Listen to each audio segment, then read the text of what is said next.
Hay lugares donde el tiempo no pasa, permanece.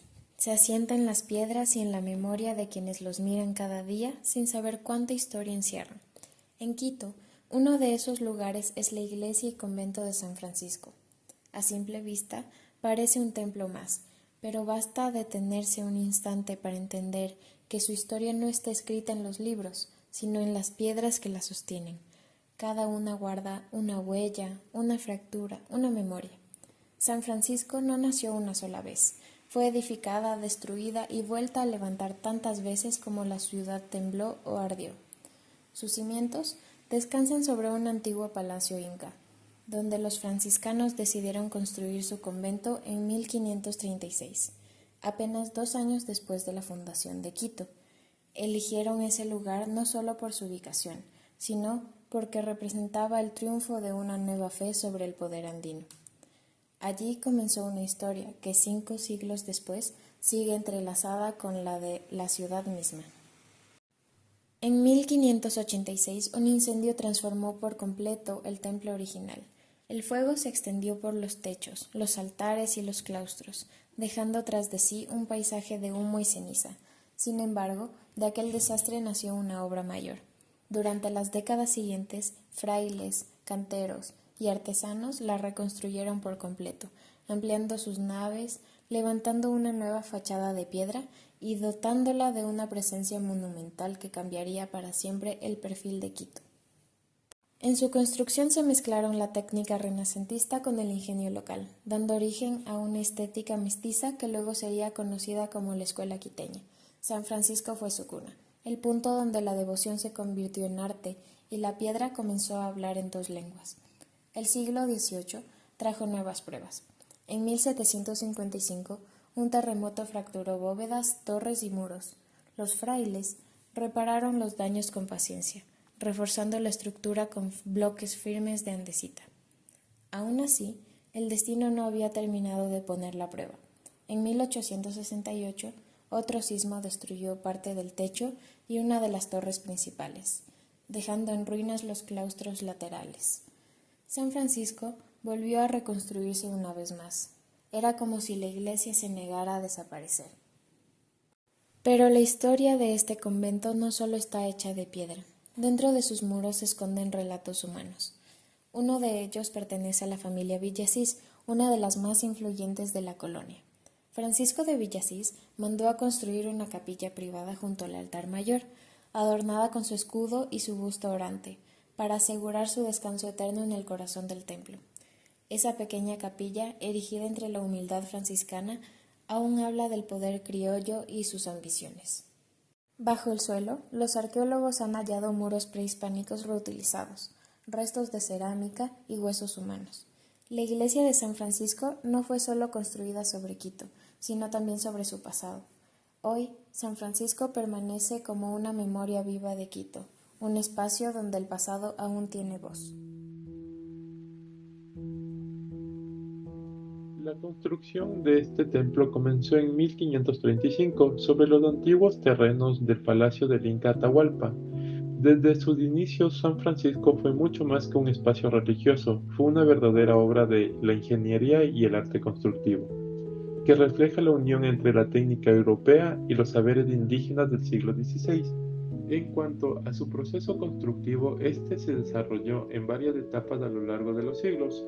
En la primera fase se edificaron las bases y los muros principales utilizando técnicas de mampostería de piedra volcánica tallada manualmente por artesanos indígenas. Posteriormente se levantaron las bóvedas, los claustros y los techos de madera con un sistema estructural muy ingenioso.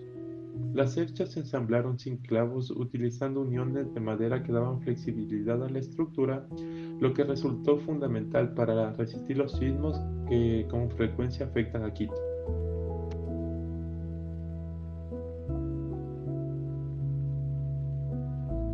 Los materiales utilizados fueron escogidos cuidadosamente según su función. La piedra andesita dura y resistente se empleó en las bases y fachadas, generando así la estabilidad de la iglesia.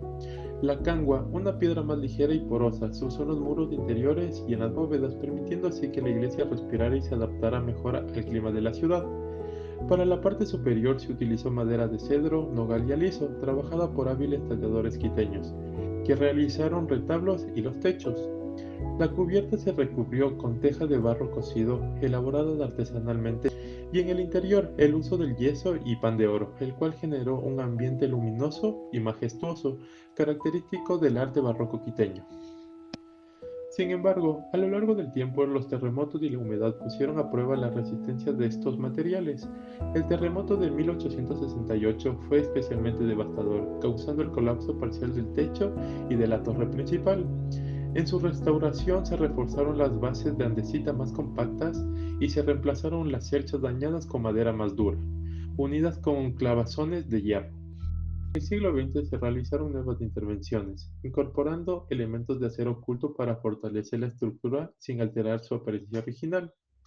A inicio de los 2000, el Instituto Metropolitano de Patrimonio llevó a cabo una restauración integral. En ella se consolidaron los muros con inyecciones de cal hidráulica, se reemplazaron las tejas dañadas con réplicas de barro artesanal y se aplicaron tratamientos antihumedad y antisilófagos en la madera original.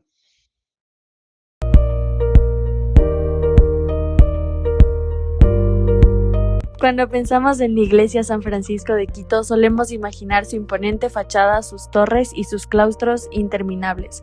Pero detrás de esta majestuosa obra están los nombres y las manos de quienes la hicieron posible: arquitectos, frailes, maestros de obra y artesanos que transformaron la historia de la arquitectura quiteña. La construcción comenzó en 1536 bajo la dirección del fraile flamenco Jodoco Rique. Él no fue solo un religioso, sino también un verdadero organizador técnico. Se encargó de planificar las primeras etapas del convento y de formar a los trabajadores locales. Rique estableció talleres de carpintería, albañilería y pintura, donde indígenas mestizos aprendieron nuevas técnicas constructivas. Gracias a esa enseñanza, la obra se convirtió en un punto de encuentro entre el conocimiento europeo y la habilidad artesanal andina. Su aporte fue decisivo porque permitió que el conjunto se construyera con mano de obra local altamente capacitada. De este proceso nació la llamada Escuela Quiteña, reconocida más tarde por su fusión de estilos y por su profundo sentido artístico. Décadas después, el arquitecto español Francisco Becerra aportó su experiencia técnica y estética. Conocido por su participación en obras monumentales en España y México, Becerra influyó en el diseño estructural del templo, especialmente en la definición de su planta de 3 naves y en la solidez de su estructura de piedra. Su intervención garantizó que el edificio resistiera los movimientos sísmicos frecuentes de la región, un desafío constante para la arquitectura quiteña. El dominio técnico de Becerra introdujo en Quito principios renacentistas que marcaron una diferencia en el desarrollo urbano y religioso de la ciudad, dando a San Francisco una monumentalidad que aún impresiona. En el siglo XVII, otro fraile, Fray Francisco Benítez, asumió la supervisión de las obras en una etapa crucial. Su rol fue mantener la continuidad del proyecto durante los años en el que el templo se expandía y se perfeccionaba. Bajo su dirección se contemplaron los claustros, se levantaron las capillas laterales y se armonizaron los espacios conventuales con los religiosos. El trabajo de Benítez demostró una gran sensibilidad arquitectónica, pues logró unir funcionalidad, espiritualidad y equilibrio formal en un mismo conjunto. Dentro del equipo también destacó Diego de Robles, maestro escultor y tallador. Él fue el responsable de la elaboración de retablos y elementos decorativos. Su aporte fue fundamental para consolidar un estilo artístico mestizo. En sus obras se combinan símbolos cristianos con motivos indígenas, reflejando la identidad cultural de la ciudad colonial. Pero más allá de los nombres reconocidos, hubo también cientos de artesanos indígenas y mestizos anónimos que pusieron su talento en cada piedra y en cada talla. Sin ellos, el templo no habría alcanzado la riqueza y el detalle que hoy admiramos. El conjunto de todos estos aportes no solo hizo posible la construcción del templo, sino que transformó la arquitectura local y San Francisco se convirtió en una referencia para futuras edificaciones coloniales y en una escuela viva de arte, técnica y espiritualidad. Hoy, cada vez que observamos sus torres o caminamos por sus claustros, recordamos que la grandeza de San Francisco no solo pertenece a la fe, sino también al ingenio humano, a esos arquitectos y técnicos que con conocimientos, paciencia y visión levantaron una obra que aún respira historia en el corazón de Quito. En el corazón del centro histórico de Quito se levanta uno de los templos más antiguos y emblemáticos de la ciudad, la iglesia y convento de San Francisco. Fundada en el siglo XVI, este espacio no solo guarda historia, sino también un profundo espíritu que ha acompañado a generaciones de quiteños. Cuenta la leyenda que durante su construcción los trabajadores levantaban muros que amanecían derrumbados, hasta el maestro Cantuña hizo un pacto con el diablo para terminarlos a tiempo. Sin embargo, al faltar una piedra, el demonio no pudo reclamar su alma. Así, entre mito y fe, San Francisco se convirtió en un símbolo de la lucha entre lo humano y lo divino.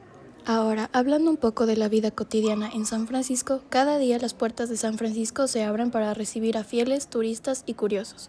Aquí el tiempo parece detenerse. Las personas entran en silencio, buscan un momento de paz, encienden una vela, rezan, se reconcilian consigo mismas. La iglesia se convierte en un refugio espiritual, en un punto de encuentro entre la fe y la vida cotidiana. Este patrimonio no solo se construye de piedra y madera, sino también de emociones, promesas y esperanzas. El valor inmaterial de San Francisco está en su capacidad de mantener viva la devoción, de ofrecer consuelo en medio del bullicio de la ciudad. Cada año en el mes de octubre, la iglesia de San Francisco se llena de un ambiente diferente, no solo los feligreses y quienes llegan al templo, sino también los compañeros más fieles del ser humano, las mascotas.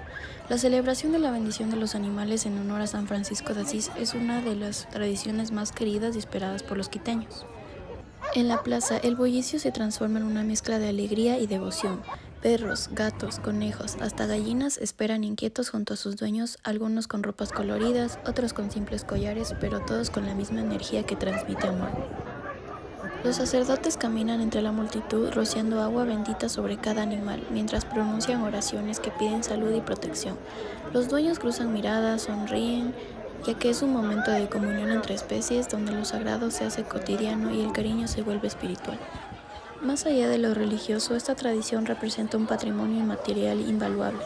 Fortalece los lados comunitarios, promueve el respeto hacia la naturaleza y mantiene viva la identidad espiritual de Quito.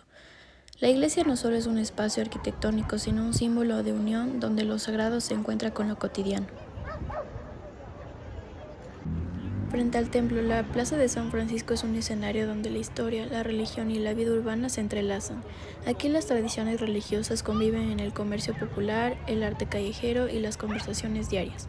Este espacio no solo refleja el pasado colonial, sino la fuerza del presente, la gente que lo habita, que lo transforma y que mantiene viva su esencia. El patrimonio inmaterial de San Francisco está en sus leyendas, en sus rituales, en las voces que resuenan en su plaza y en cada gesto de fe. Más que una construcción, es un símbolo de identidad, espiritualidad y memoria colectiva de Quito. La iglesia de San Francisco es más que un monumento, es un símbolo vivo de fe y tradición que une a la comunidad quiteña. Su valor inmaterial perdura en cada celebración y en la espiritualidad con su gente. Gracias por acompañarnos y escuchar este podcast sobre el alma viva de San Francisco de Quito.